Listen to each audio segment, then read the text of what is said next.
자, 인강 수업 시작하도록 하겠습니다. 드디어 이제 연립 2차 부등식과 2차 방정식 실근 조건까지 왔어요. 이 파트까지 하게 되면 2차 방정식 파트가 끝나게 되고요. 그러니까 뭐 방정식, 뭐 기본적인 2차 함수, 2차 부등식 파트가 전부 다 끝납니다. 그 다음에 이제 여러분들이 좋아하는 도형의 방정식, 엄청 좋아하죠? 그쵸?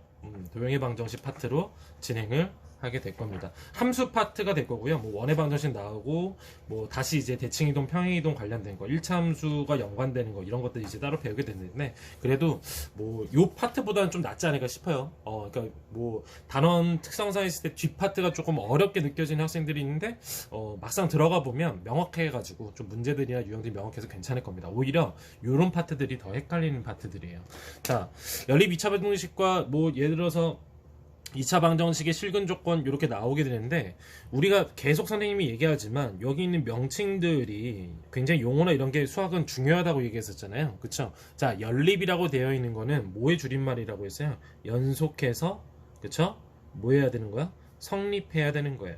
연달아 성립, 뭐 연속해서 성립.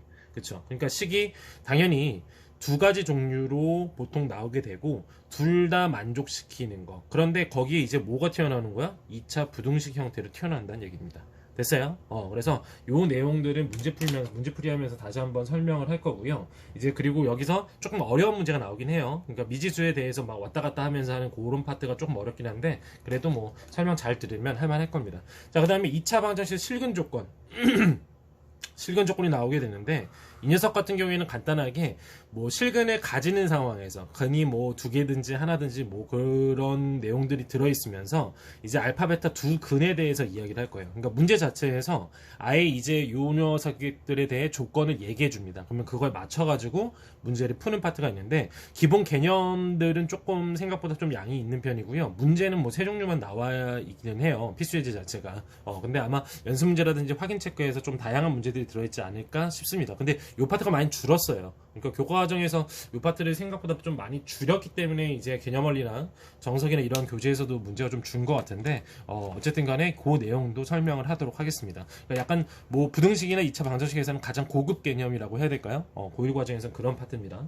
자, 문제 바로 풀도록 할게요. 223페이지에서 보게 되면은 어떤 걸 볼까 보니까 필수예제 19번에 4번을 한번 풀어주도록 하겠습니다.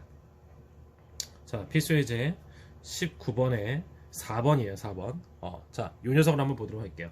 자, 문제가 지금 어떻게 나와 있냐면 절대값 한 다음에 x-1 그 다음에 이 녀석이 3보다 작다가 하나가 있고요. 그 다음에 두 번째 나와 있는 건 뭐냐면 x의 제곱 마이너스 2분의 1 그 다음에 x 그 다음에 이렇게 해서 2분의 3 이렇게 나왔습니다. 그러니까 뭐 둘 다 2차가 나오는 거는 생각보다 뭐 문제가 그리 어렵지 않고 쉬운 파트니까 알아서 풀도록 하시고 절대값이 들어있었기 때문에 조금 요거가 좀 중요할 것 같아서 한번 꼽아봤어요. 자, 문제 푸는 방법은 간단하죠.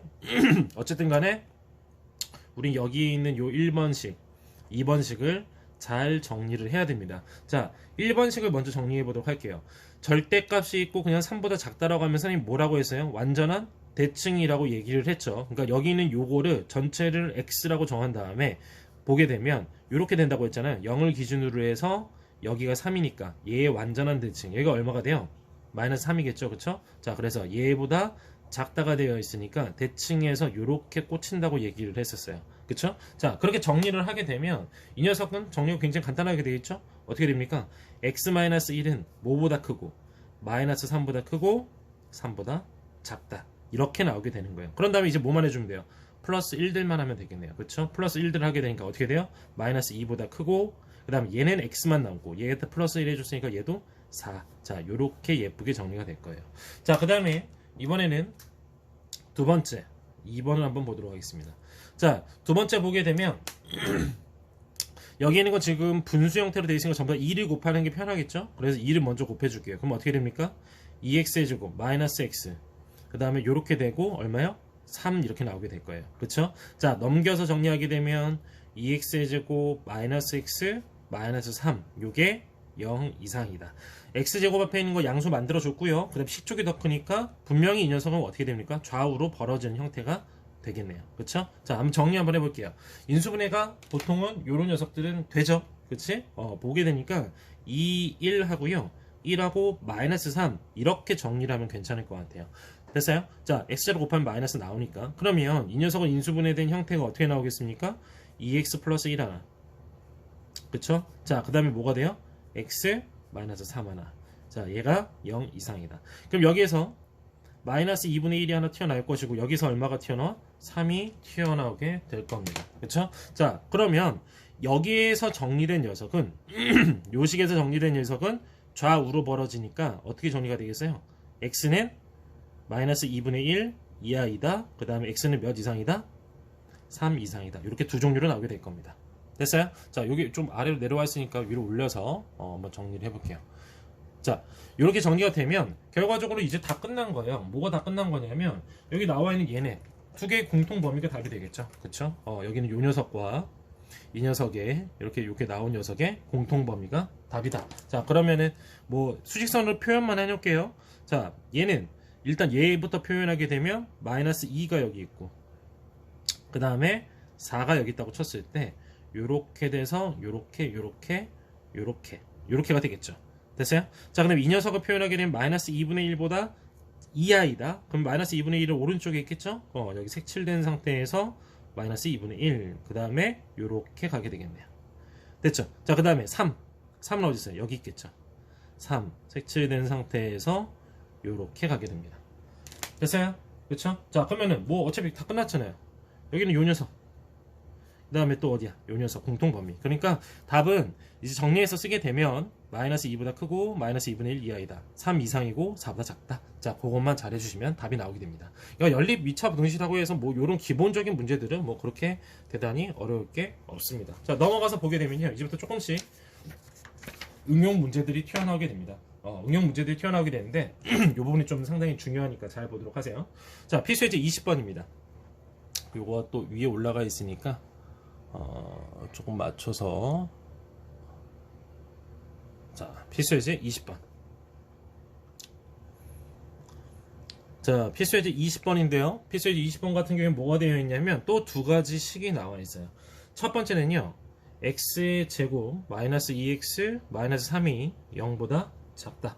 자, 그 다음에 x의 제곱, 그 다음에 마이너스 괄호하고 a 플러스 2, 그 다음에 x 플러스 2a가 어떻게 된다? 0 이하이다가 되어 있습니다. 그런데 문제에서 깔끔하게 얘의 해를 가르쳐 줬네요. 조건식에서 해는 어떻게 되냐면 x는 마이너스 1보다 크고 그 다음에 몇 이하이다? 2 이하가 이렇게 된다. 그랬을 때 실수 a의 범위를 구하래요. 실수 a의 범위. 자, 요렇게 문제가 나왔습니다. 지금 선생님이 이제 그 문제를 바로 보여주고 저렇게 하는 게 아니라 이렇게 진행을 하고 있는데, 원래 선생님이 연습장에다 풀 때도 이런 식으로 중요 문제 조건들을 써놓고 한 번씩 정리해 보는 거를 굉장히 많이 했었어요. 그러니까 선생님 문제집에다 문제를 풀지 않았고 정답만 이제 좀 적어놓은 형태였기 때문에 그런 형태로 하는 게 있었으니까, 뭐 만약에 지금 그 문제 조건이나 이런 것들을 파악하는 게 쉽지 않은 학생들 같은 경우에는 선생님처럼 지금 이렇게 하는 것도 나쁘지가 않습니다. 이런 식으로 표현해도 괜찮다. 그렇게 여기시면 될 것 같아요. 뭐 상당히 좋은 방법입니다. 그리고 실제 뭐 수능 시험이나 뭐 내신 문제 풀이했을 때 중간고사, 기말고사 때는 굳이 이렇게까지 안 해도 괜찮죠. 그렇죠? 그때는 줄 치는 거, 뭐 색깔펜이나 이런 걸로 해서 줄 쳐가지고 조건 잘 찾는 거, 그렇게만 하시면 될 것 같아요. 근데 이제 이렇게 한번 쓰면 머리에 더 많이 남아요. 그러니까 문제가 오래 머리에 기억에 남는다. 그렇게 되면 풀이 방식이나 이런 걸 했던 것도 기억이 오래 남기 때문에 뭐 이렇게 하는 거 선생님 강력하게 추천을 합니다. 자, 여튼 지금 이 녀석을 정리하게 되면 쉬운 거는 빨리빨리 한번 해보도록 합시다. 아래는 문자가 들어있고요, a가, 그렇죠? 요게 포인트예요. a가 들어있고 위에 있는 녀석은 그냥 우리가 풀 수 있어요. 그러면 그냥 풀 수 있는 녀석 먼저 정리할게요. 얘 인수분해 굉장히 간단하죠. 1, 그 다음에 마이너스 3과 2, 그쵸? 그러면 x 마이너스 3 하나, x 플러스 2 하나가 나오니까 얘네들이 0으로 만들어준 값은 마이너스 2와 3이 되고 0 쪽이 더 크죠? x의 제곱합인 게 양수고, 그러면 가운데로 몰린다. 자, 그럼 어떻게 되겠어요? x는 마이너스 2보다 크고 그 다음에 뭐보다 작다? 3보다 작다. 자, 요 녀석이 하나가 일단 튀어나온 상태예요. 그쵸? 자, 근데 이제 문제가 되는 거는 아래에 있는 녀석입니다. 아래에 있는 녀석 같은 경우에 지금 a가 들어있죠. 그쵸? 그런데 딱 보아하니 뭡니까? 이 녀석은 내림차순 정리로 예쁘게 되어 있는 상태죠. 그쵸? 그러니까 뭐가 돼? 내림차순에 의한 인수분해가 가능해요. 자, 여기 있는 요 전체의 값은 마이너스 a 마이너스 2잖아요. 그러니까 여기 있는 거 1. 그 다음에 곱해서 2a가 되는데 x자로 더해서 마이너스 a 마이너스 2가 나와야 된다? 그럼 얘가 뭐가 되는 거야? 마이너스 a 마이너스 2. 자, 요런 식으로 들어가야겠네요. 됐습니까? 자, 그러면 이 녀석을 예쁘게 정리를 하게 되면 어떻게 되냐면 x 마이너스 a 하나 괄호 되고 그 다음에 x 마이너스 2 하나 괄호가 되고 그 다음 몇 이하이다? 0 이하이다. 자, 요렇게 정리가 되는 겁니다. 돼요? 이해됩니까? 자, 이렇게 정리가 된 상태면 이제 어떻게 하느냐? 자, 일단은 수직선은 무조건 그으세요. 다른 거 뭐 생각할 필요가 없습니다. 여기서는 무조건 수직선 갖고 푸는 문제예요. 자, 이렇게 되어 있고요. 확실하게 나와 있는 녀석을 표현을 합니다. 확실하게 나와 있는 건 지금 뭡니까? 마이너스 2하고 그 다음에 얼마가 나와 있어요?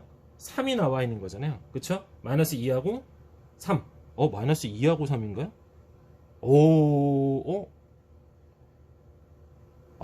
멍청한 실수를 했죠? 지금 얘는 1이지. 그쵸? 둘이 곱해서 마이너스 3.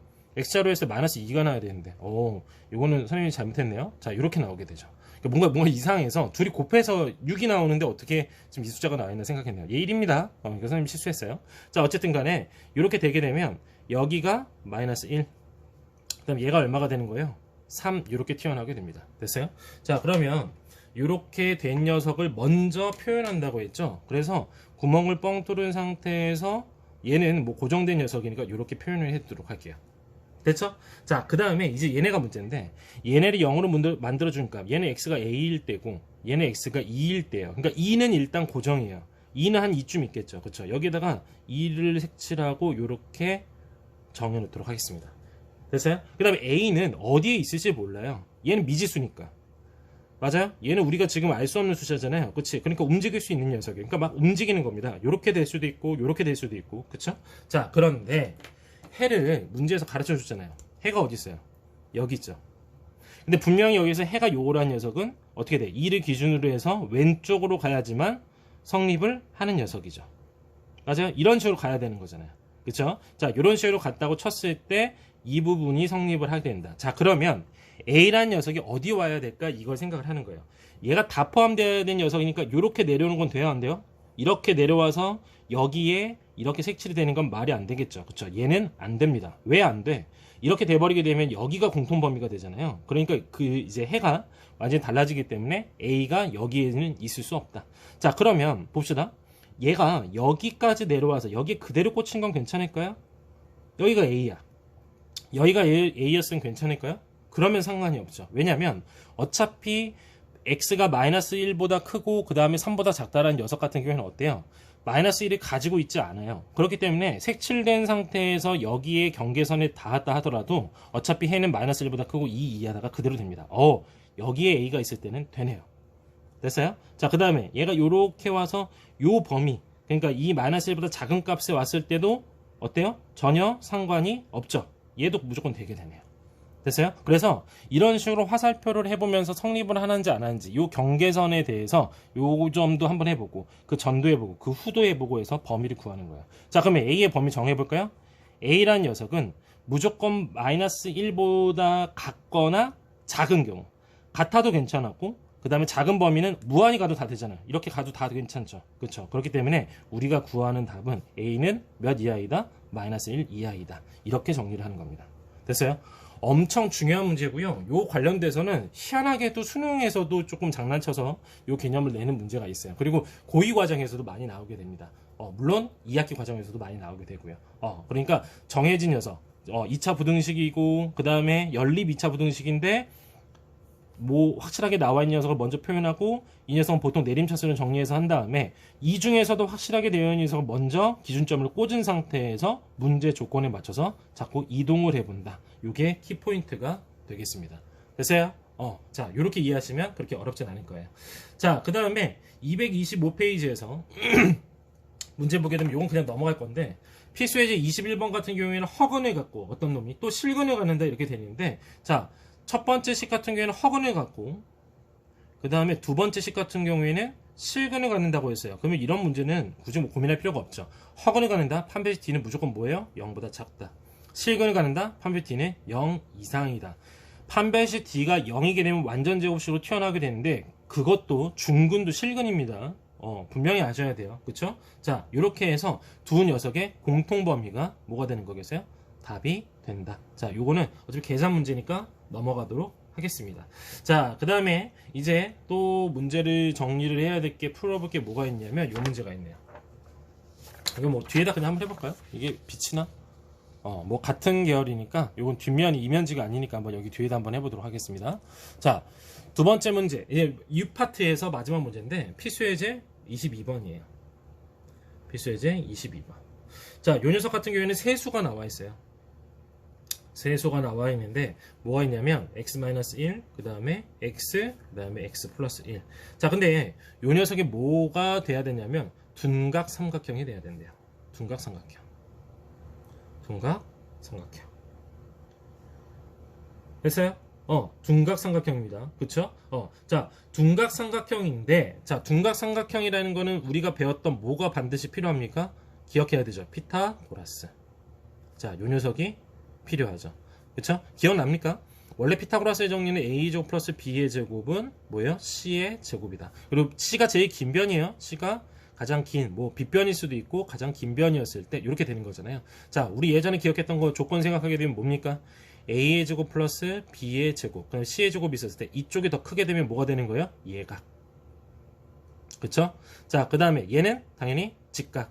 그 다음에 a의 제곱 플러스 b의 제곱 한 다음에 c의 제곱 쪽, 빗변 쪽. 그러니까 빗변은 아니지만 여기선 빗변은 아니죠. 빗변이라고 얘기하는 거는 어디서만 얘기하는 거야? 직각 삼각형에서만 얘기하는 겁니다. 어쨌든 제일 긴 녀석의 제곱이 나머지 짧은 거의 제곱의 합보다 더 길다? 그럼 이때에서 비로소 뭐가 되는 거예요? 둔각이 되는 거예요. 그러니까 어떤 문제가 나올지 모르지만 이건 뭐 쉬운 내용이긴 하지만 그렇죠? 요거는 기억해두도록 하세요. 어쨌든 오늘 지금 요 푸는 문제에서는 뭘 쓴다? 둔각 조건을 쓸 거다.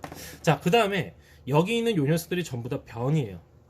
변이죠. 그치? 자, 그러면 하나씩 이제 조건을 따집니다. 첫 번째 1번. 변이라는 거는 무조건 양수해야겠죠.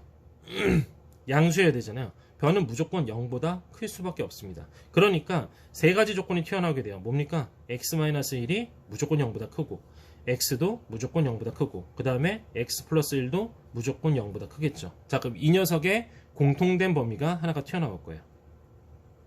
그쵸? 뭐 정리하게 되면 여기서 정리하게 되면 뭡니까? 얘가 제일 큰 게 되겠네요. x는 1보다 크다가 될 거고 왜냐면 얘네 셋 중에서 공통 범위가 얘이니까. 맞아요? 그쵸? 자, 이렇게 하나가 나올 겁니다.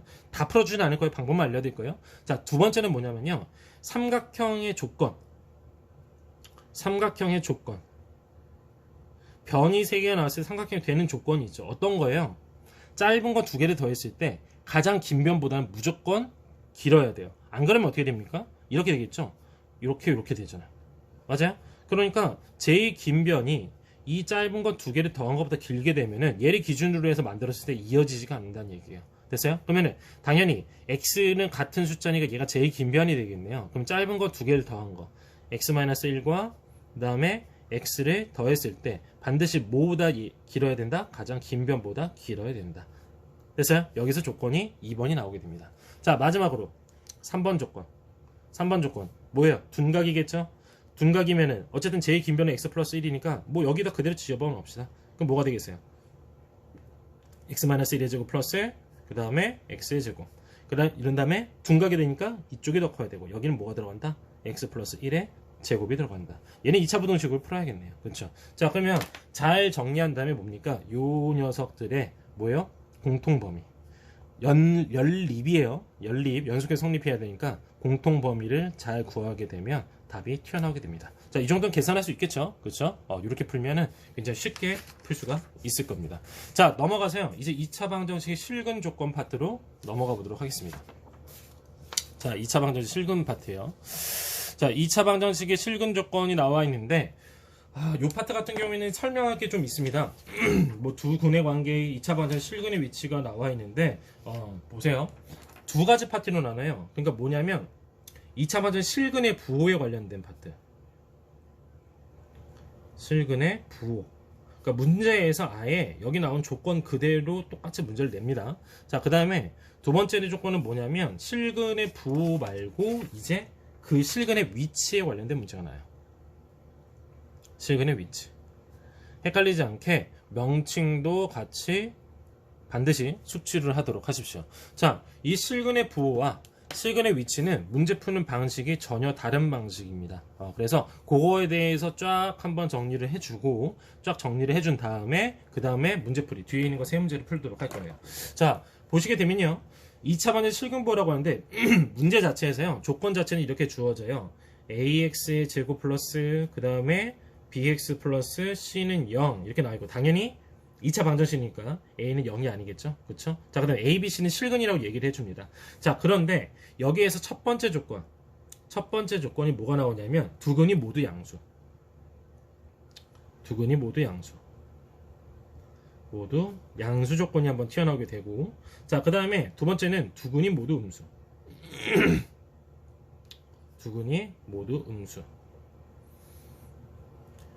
자, 이렇게 나오고요. 자, 그 다음에 또 뭐가 나오냐면 두 근이 서로 다른 부호,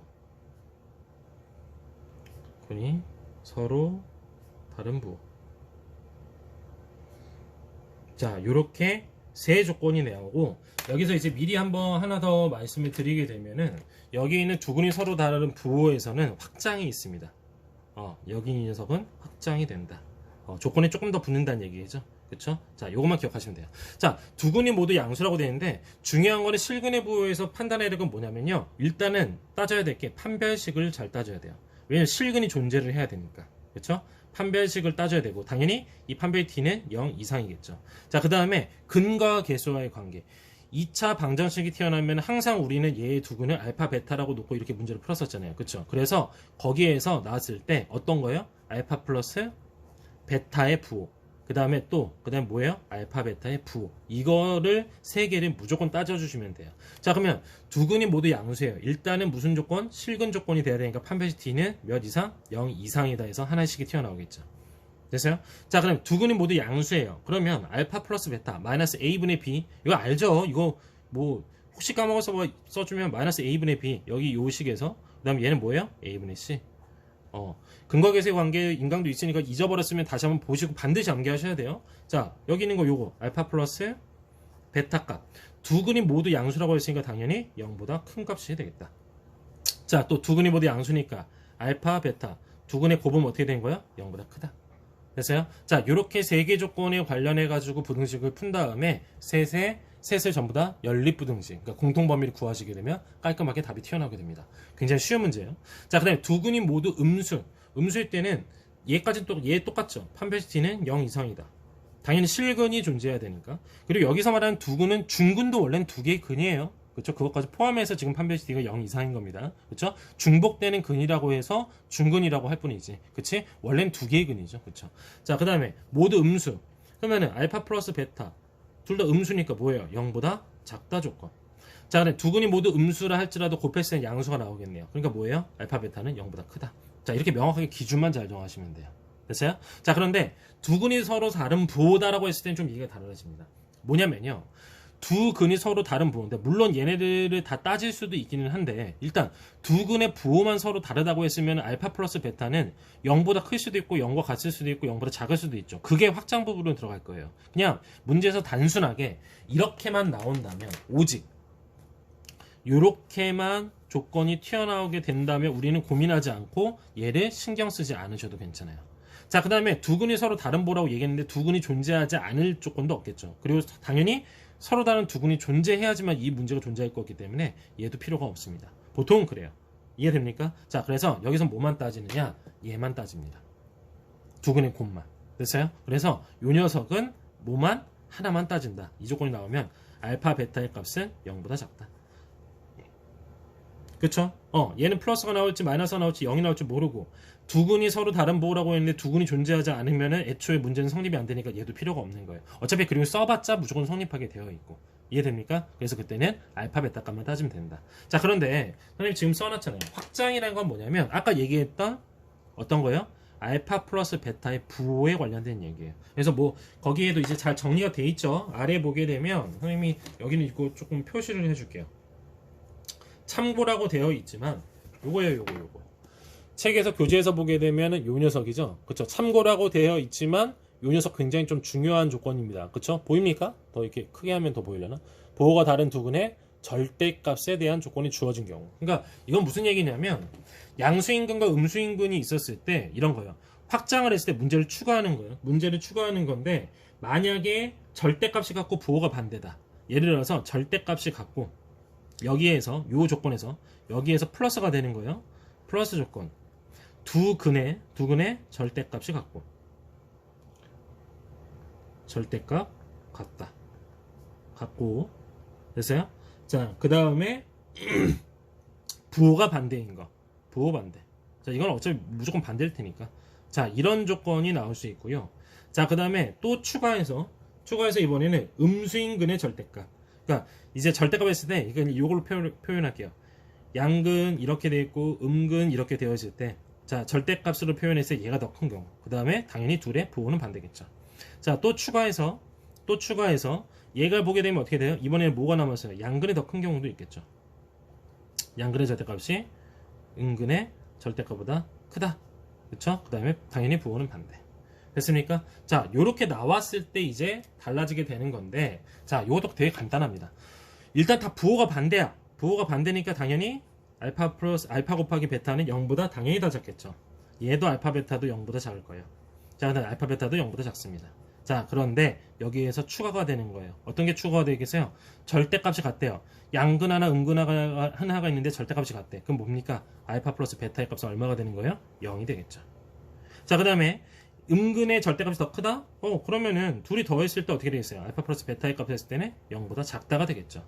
자, 그 다음에 양근이 더 크다. 그럼 뭐가 되겠어요? 알파 플러스 베타의 값은 0보다 크다. 자, 이해됩니까? 자, 얘와 얘의 공통, 얘와 얘의 공통, 얘와 얘의 공통. 오케이? 자, 이렇게 확장을 해서, 얘가 확장이에요, 그쵸? 확장해서 문제가 나올 수도 있다.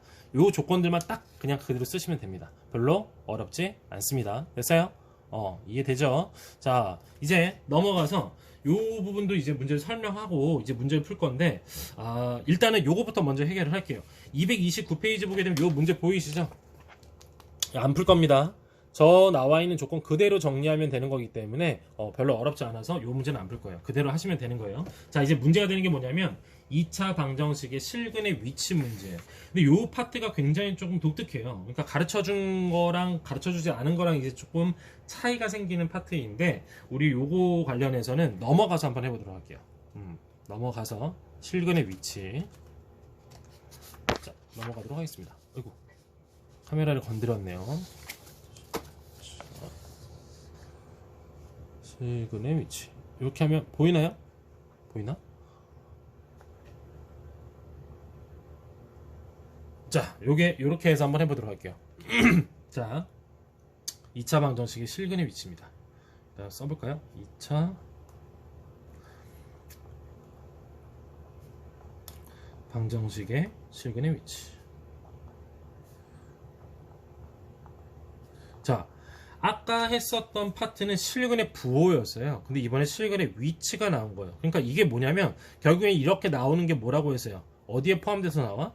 문제의 조건으로. 그러니까 문제 조건이에요. 이렇게 문제가 나온다는 얘기예요. 그러면 이렇게 풀어라라는 얘기이기 때문에 명확하게 당연히 이해도 하셔야 되고 기억도 하셔야 됩니다. 자, 보시게 되면은 요 녀석 같은 경우에는 이제 세 가지를 잘 따져야 되는데 그 세 가지가 뭐냐면요. 첫 번째는 여전히 또 실근 문제이기 때문에 판별식 D의 D, 그쵸? 판별식 D의 부호, 그러니까 판별식 D에 관련된 내용이 하나 나올 거고요. 그 다음에 경계에서의 함수값 부호라고 하는데 함수값, 우리 저번 시간인가 저저번 시간에 이제 했을 때 함수값 가지고 플러스 마이너스인지 구분해서 푸는 문제 있었죠. 자, 그 개념이 한 번 더 튀어나옵니다. 자, 그 다음에 이제 그 축의 위치 문제가, 축의 위치, 요거 알죠? 2차 함수에서 축, 요거 마이너스 2a분의 b죠? 그쵸? 자, 요거의 위치, 얘가 또 기준점이 되는 녀석이에요. 그래서 요 세 가지를 한꺼번에 따져줘야 된다. 그런데 문제마다 유형들이 좀 달라서 근데 그거 한번 정리 한번 해보도록 할게요. 그러니까 예를 들어서요, 두 근이 모두 P보다 크다, P보다 작다, 뭐 이런 문제가 나오는 거 있잖아요. 그러니까 그걸 한 번에 설명을 한번 해보도록 하겠습니다. 그러니까 문제 풀인 게 다 달라요. 그 유형들이 다 다른데 조금 좀 어떻게 보면은 학생들의 입장에서는 복잡하다고 생각할 수도 있습니다. 자, 이 문제가 뭐냐면 예를 들어서 문제에서 어떠한 일정한 P 값을 정해줍니다. 고정된 요 값이에요. 그런데 2차 함수 형태에서 이제 나오게 되는데, 혹은 이제, 그러니까 예를 들어서 무슨 얘기냐면, 2차 방정식이지만, 분명히 여기서는 ax제곱 플러스 bx 플러스 c는 0 형태로 나오는 요 식이 맞는데 문제는 뭐냐면 여기에서는 이것만 가지고 푸는 게 아니라 얘를 조금 더 알기 쉽게 하기 위해서 2차 함수화 시켜서 문제를 풀 거란 얘기예요. 선생님 매번 이야기하지만 나중에 이제 고2 됐을 때 수원 수투 배웠을 때도 정말 중요한 개념인데 방정식을 그냥 방정식으로 볼 게 아니라 얘네를 독립된 함수로 봐서 푸는 문제들이 굉장히 많이 나온다고 했어요. 이 개념이 엄청 중요하다고 얘기했죠. 그쵸? 자, 얘를 y는 y하고 붙여줘서 분리를 시켜주게 되면 이 녀석은 그냥 뭐가 되는 거예요? 2차 함수가 되는 겁니다. 근데 2차 함수라는 녀석은 y는 0, 즉 x축과 만나는 요 시점에 대해서는 뭐의 성질을 그냥 갖고 있게 돼요? 2차 방정식의 성질을 그냥 그대로 갖게 되는 거예요. 그러니까 요 미묘한 차이에 대해서 문제가 많이 나오게 돼요. 그러니까 예를 들어서 문제 조건에서 뭐가 나냐면 두 근이 모두 p보다 크다라고 얘기를 했다고 칩시다. 그러면 우리가 얘를 2차 함수처럼 생각하게 되면 어떻게 되겠어요? 두 근이 모두 p보다 크다? 그럼 2차 함수에서 근이라는 녀석은 x축과 만나는 요렇게 돼야지 요 시점이 뭐가 되는 거예요? 알파 베타에서 두 근이 되는 거잖아요. 그러니까 이 두 근이 p보다 크다라는 거는 요런 식으로 표현이 된다는 얘기예요. 그러니까 물론 지금 선생님이 이제 이렇게 한 거는 a 값이 0보다 컸을 때 기준으로 이렇게 한 겁니다. 됐어요? a 값이 0보다 컸을 때 기준이에요. 그쵸? 요렇게 해서 이 그래프를 표현하게 되면 이런 식으로 된다. 자, 그러면 요렇게 나왔을 때 어떤 조건을 풀 거냐? 일단은 두 근이 모두 존재를 해야 하기 때문에 실근 조건을 먼저 써야겠죠. 실근 조건을 씁니다. 그럼 뭐예요? 판별t는 0 이상이다. 이걸 쓰게 됩니다. 자, 그 다음에 두 번째로 해야 될 게 뭐냐면 선생님은 먼저 이제 저거를 하는데 뭐 축의 위치를 먼저 하지만 함수값부터 먼저 결정할게요. 함수값이라고 얘기하는 건 뭐냐면 p에 관련된 얘기예요. 됐어요? 자, 여기 있는 ax제곱 플러스 bx 플러스 c 자체를 요 2차 함수 형태를 fx라고 그냥 봤을 때 이 p값을 대입해서 올라가서 y의 부호를 따지게 되면 어디에 있어요? 플러스 쪽에 있죠. 맞아요? 그러니까 결과값 fp의 값이 뭐예요? 양수가 튀어나온다는 얘기예요. 그쵸? 그래서 함수값을 따집니다. 함수값 어떨 때? 어떤 값? p의 값 p의 함수값 그러니까 fp가 되는 거겠죠. 이 식에다 그냥 그대로 대입하는 거예요. 그래서 그 값이 뭐다? 0보다 크다. 간단하게 이렇게 그려봐야지만 나오는 거예요. 자, 축의 위치라는 거. 축의 위치가 이제 여기 중요하는데, 자, 보세요. 이제 축의 위치가 선생님이 얘기했어요. 마지막으로 하는 게 세 번째가 축의 위치인데 이게 기준점이 된다고 했죠. 자, 이렇게 두 가지 조건만 따지게 되면 얘랑 얘랑 달라질 게 없는 거예요. 자, 알파 베타가 여기 있을 수도 있죠. 지금 여기 있는 요 녀석은 알파 베타 두 근 자체가 전부 다 어떨 때요? p보다 클 때가 되는 건데 얘는 p보다 작을 때요. 그런데 이 녀석도 우리가 조건을 따지게 되면 실근 조건 당연히 판별 t는 0 이상이다가 나올 것이고 맞아요? 자, 그 다음에 또 함수값 fp의 값도 무조건 양수가 플러스 값이 나오게 되어 있죠. 그러니까 fp도 어떻게 되는 거야? p의 값도 0보다 크다가 나오게 되는 거예요.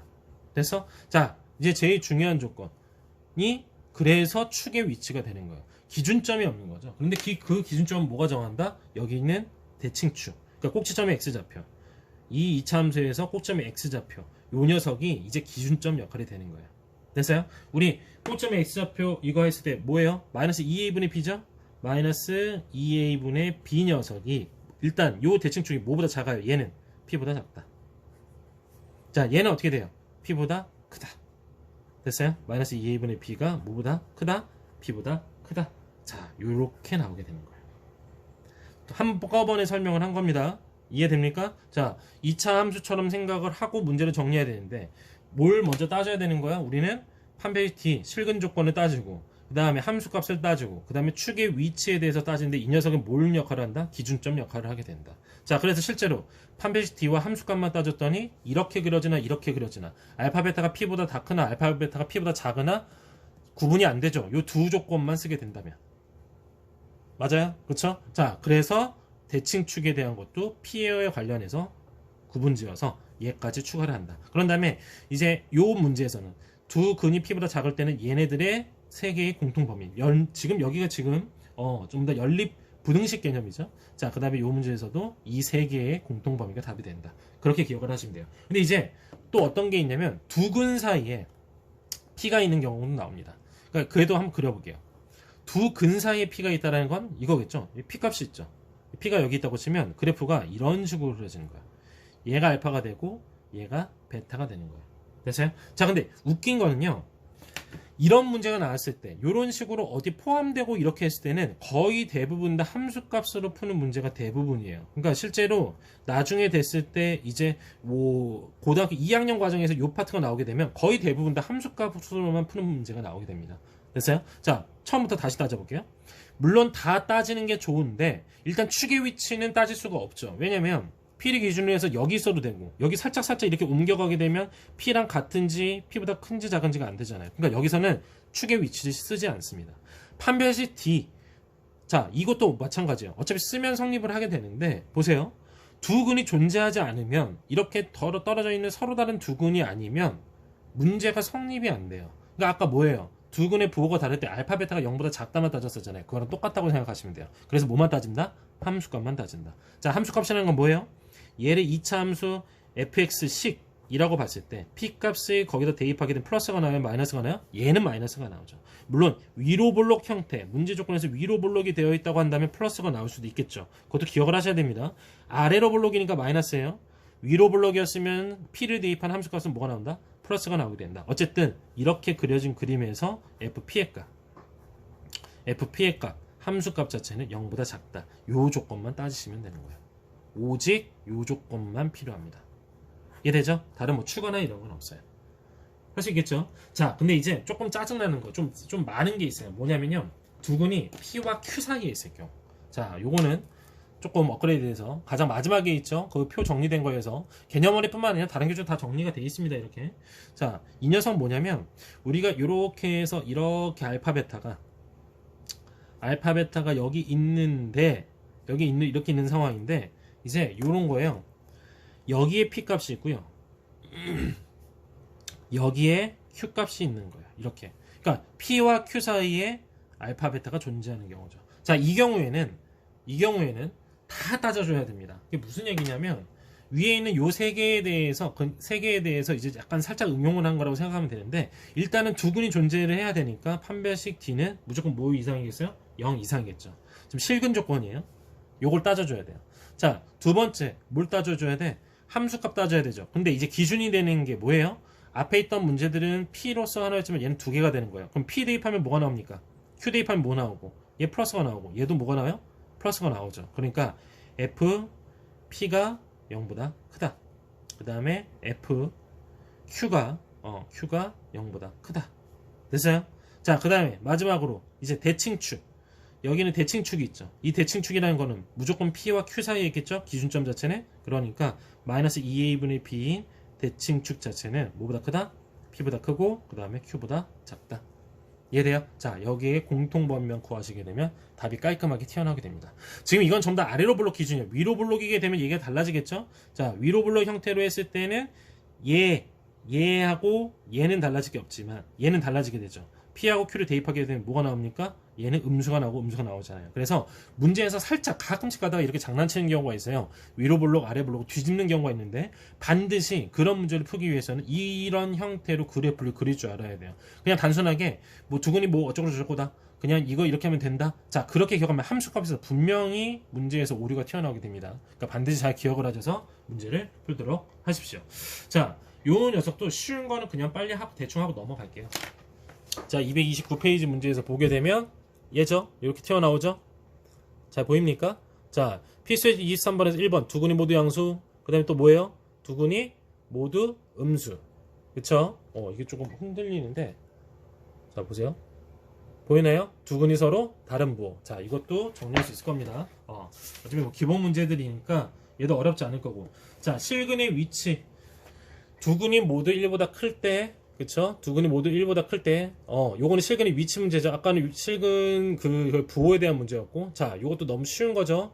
그것도 넘어가도록 하겠습니다. 자, 그 다음에, 자, 이거 뭐 풀 문제가 없어요. 이거는 안 풀고 넘어가도 괜찮을 것 같아요. 자, 보세요. 2차 반연식 X제곱 어쩌고저쩌고가 두 근이 모두 0과 2 사이에 있을 때 라고 했어요. 첫 번째 따지는 거 뭐예요? 이런 식으로 문제 나오게 되면 판별식 D는 0 이상이다. 함수값에서 따진다. 그 다음에 추계 방정에서 따진다. 식만 잘 정해가지고 문제 정리해서 계산만 잘하시면 되는 파트입니다. 됐어요? 그러니까 명확하게 지금 문제들에서 깔끔하게 나와 있기 때문에 이 부분은 문제풀이는 넘어가도록 하겠습니다. 됐습니까? 반드시 암기하시고요. 외운 다음에 문제 푸셔야 됩니다. 알겠어요? 자, 그 다음에 이해도 그래프 그려가면서 그림 그려가면서 이해도 반드시 하시기를 바라겠습니다. 오케이? 됐나요? 숙제는 끝까지 다. 오케이? 자, 고생하셨습니다.